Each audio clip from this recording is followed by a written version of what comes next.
Pardon the interruption, but I'm Mike Wilbon. Tony, like I've been saying for years and years and years, Lionel Messi is the greatest player ever, of all time. Tony Kornheiser, you know we record the things you say on this show, right? You understand that. You don't have that? What? You don't have that declaration, that proclamation? No, you know, we're going to get a chance to get to you and Messi, because I'm going to bring it up at some point. Don't worry about it. You're going to do that to you, boy? Yeah. You're going to do that to me? I'm going to do that. Yeah, I'm going to do that to you. Welcome to PTI, boys and girls. And we will get to all the big NFL results in a minute, but we begin today with the World Cup final between Argentina and France yesterday. As great a watch as you could ask for. The preeminent stars, Lionel Messi and Kylian Mbappe, were absolutely great. Messi had 2 goals and helped set up a third. Mbappe had a hat trick, twice tying the game. In the penalty kicks, Mbappe and Messi led off and their aim was true. Argentina would win, but it never felt like France lost. Wilbon, what are your thoughts about the game, the result, and how we should now look at the stars? Tony, as you know, since we talked during the game multiple times, I told you I thought it was the greatest thing, one of the greatest sporting events I've ever seen. And there's some things above it. I think I said to you, I'm not going to put it with Ali Frazier. But in my lifetime, Tony, there just aren't many things I've seen that got to me like that game. The entirety of it and all the things you very eloquently described, starting with the play of the 2 godlike stars, Messi and Mbappe. And I sent you a piece, I hope you got it, that talked about Messi not needing that win to be the greatest of all time. I'm sorry, I disagree. I disagree with that. I know you and I agree on, if you have a thing in a sport that is the crown jewel, to be the greatest, you got to have that. He has it. He has it now. So whatever the arguments were in favor of him, he has all those, and he has the crown jewel. He was great.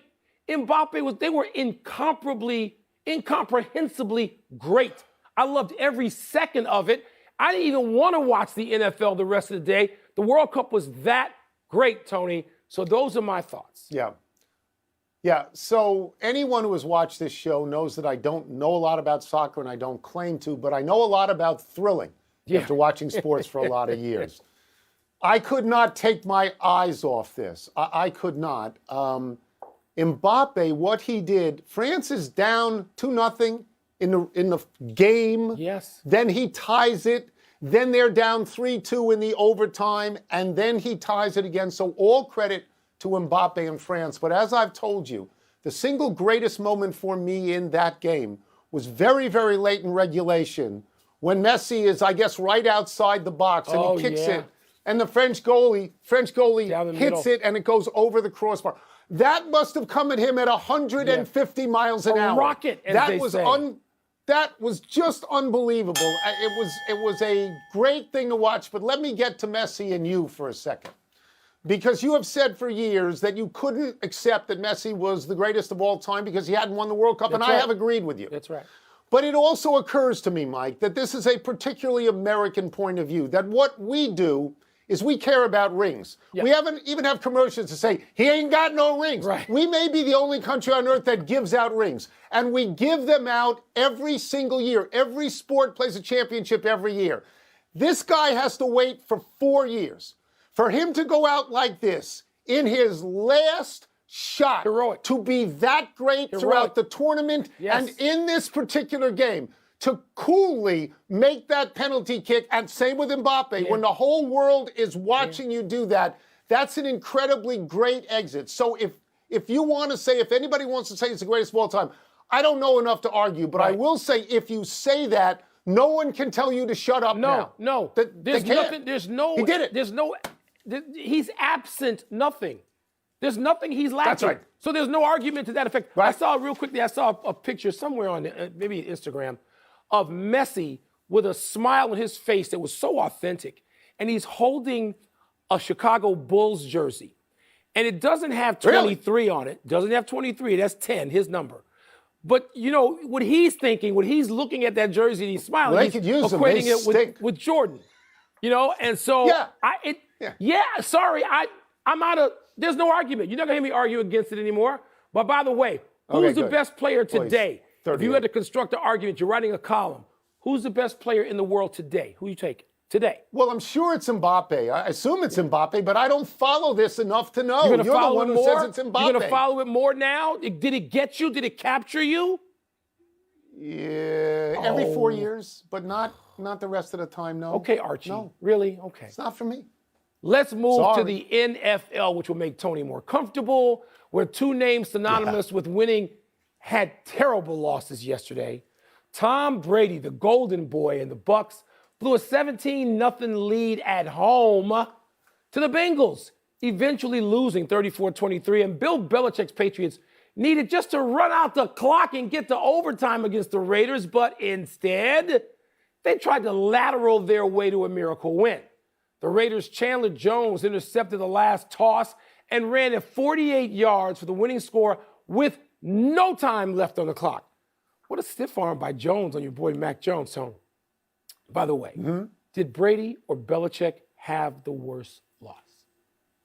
So Brady had a terrible loss. As you said, it was 17-0.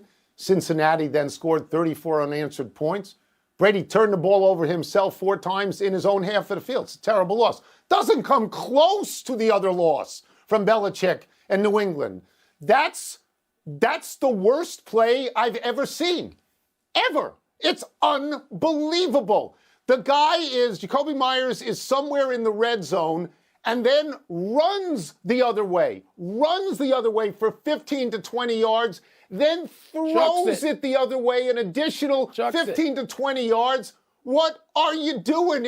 What are you thinking at that point? It's so terrible. It can't happen, okay? That loss can't happen that way. So afterwards, he says, just trying to do too much, trying to be a hero, I guess. And he says the coaching instructions are run the ball and go down. And even if you forget to do that, why are you going the wrong way? Yeah. It's terrible. Yeah, Jim Marshall going the wrong way. For all the reasons you said, the Brady loss is worse. The loss that everybody's focused on, the Patriots loss, is a fluke. What? And it doesn't reflect on Bill Belichick at all. It's a fluke. It's a fluke. It's never happened. It doesn't reflect on anything other than one stupid decision.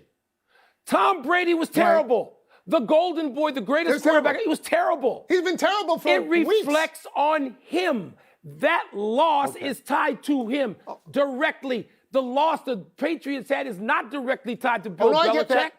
I get that. I concede that. It's not directly tied to Belichick. But one of the things that we came to admire over the years with Belichick's teams is that they were the smartest teams in the league. He had the most college graduates. He had the most team captains. And this was inexplicably stupid. And you know what, Mike? It's going to live in infamy. I mean, it really is. It's going to replace the butt fumble. It is. It replaces. It was great to see Herm Edwards, who you and I love for decades anyway.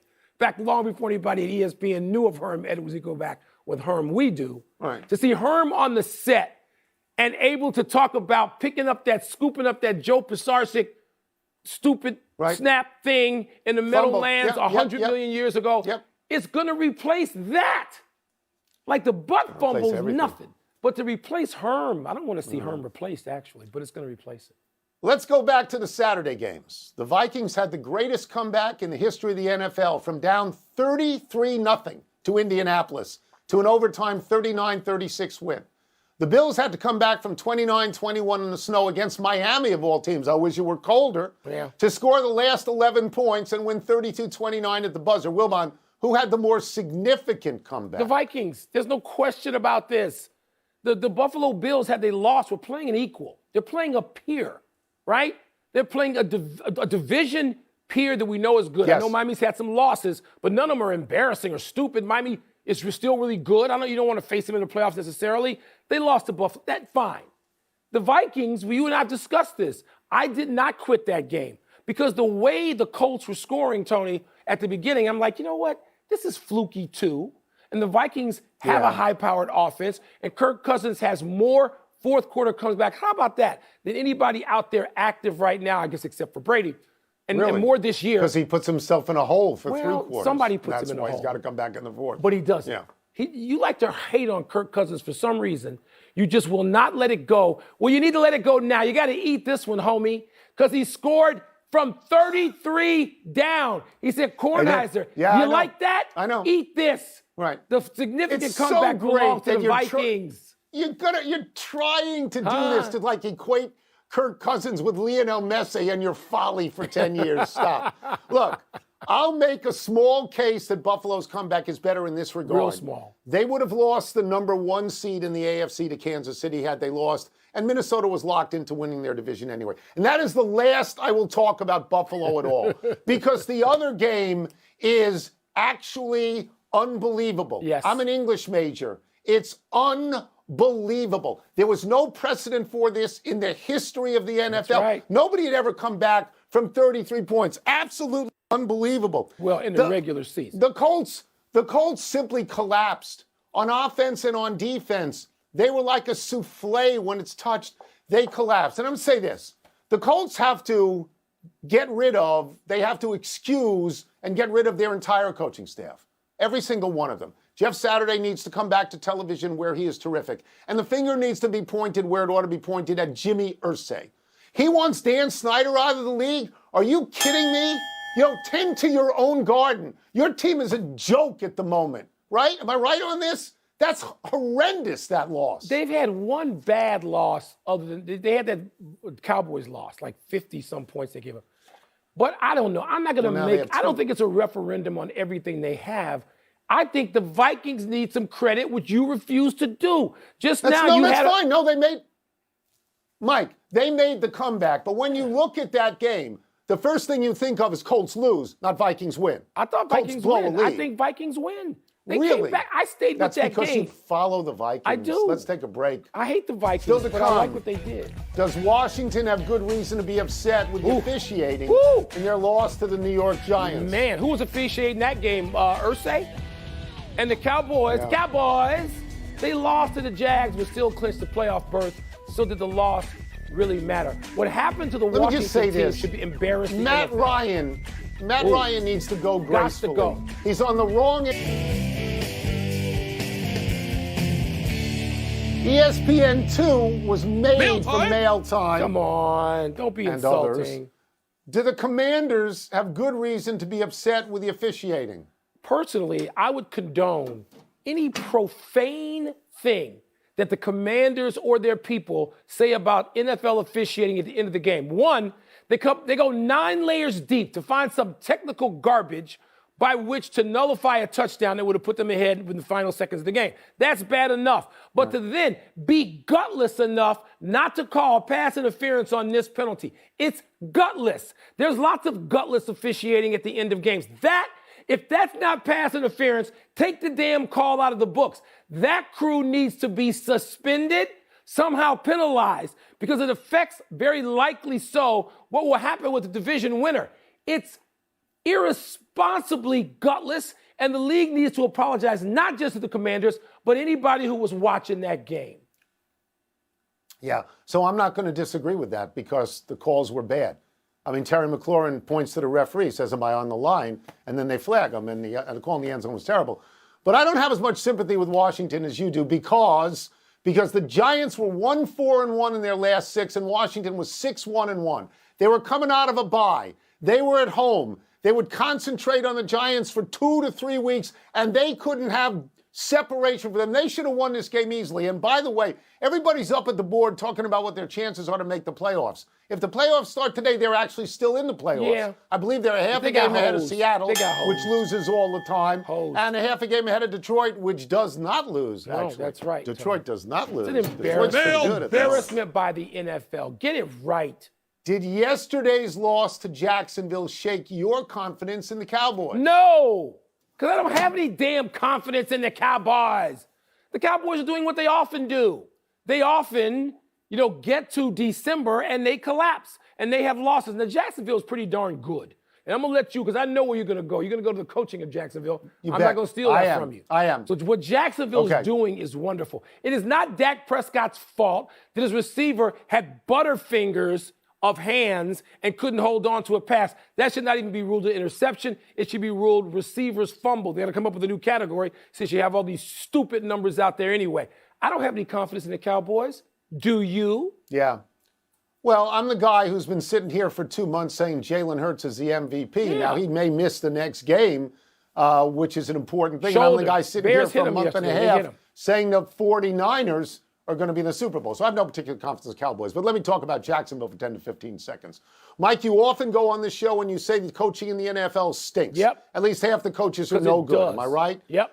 They got a good coach in Jacksonville. They do. Doug Peterson was fired in Philadelphia a little bit after winning a Super Bowl because he didn't want to start Jalen Hurts, and the owner did. Doug Peterson was wrong. The owner was right.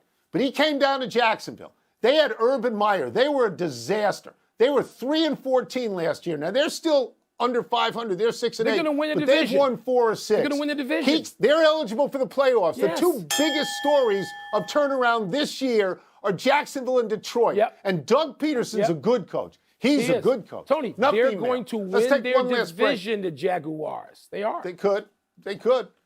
Because Tennessee's not. Yeah. But still to come, will Baker Mayfield do it again tonight? But this time against Aaron Rodgers and the Packers. And how should Tiger and Charlie Woods feel about their finish? Maybe not as good as you think. Maybe not.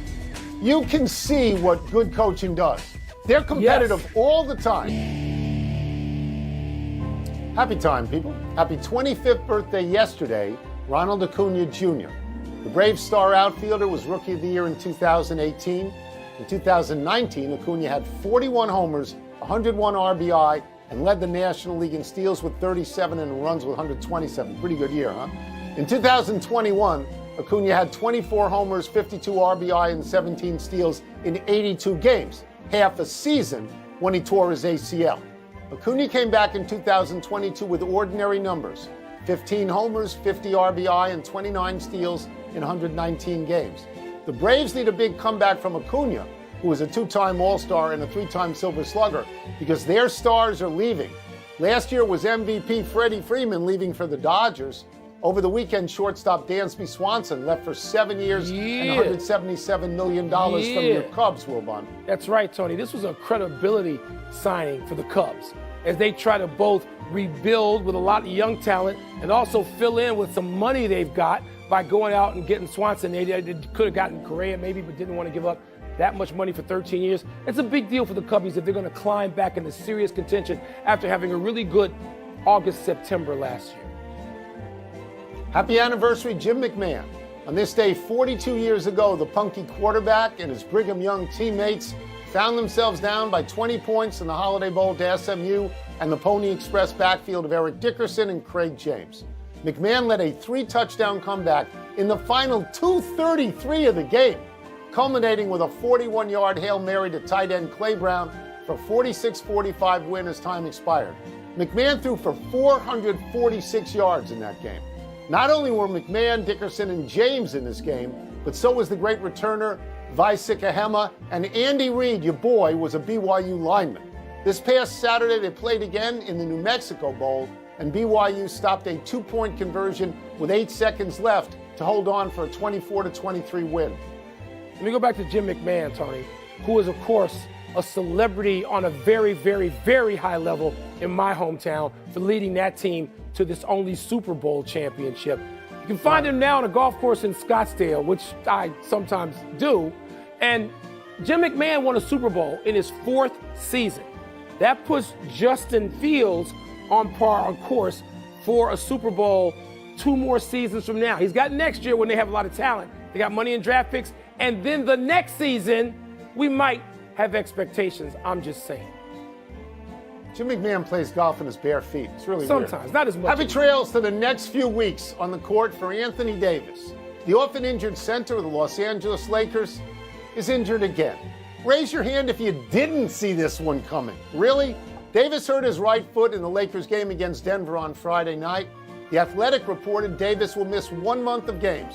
Davis has missed more than half of the Lakers' regular season games over the past 2 years with various injuries. Now, he's having a great season so far, 27.4 points and 12.1 rebounds a game, shooting a career-best 59.3%, and he had a 55-point game earlier this month. Yet even with all that, the Lakers are 13-16. But don't worry, Bristol, we'll still talk about them here.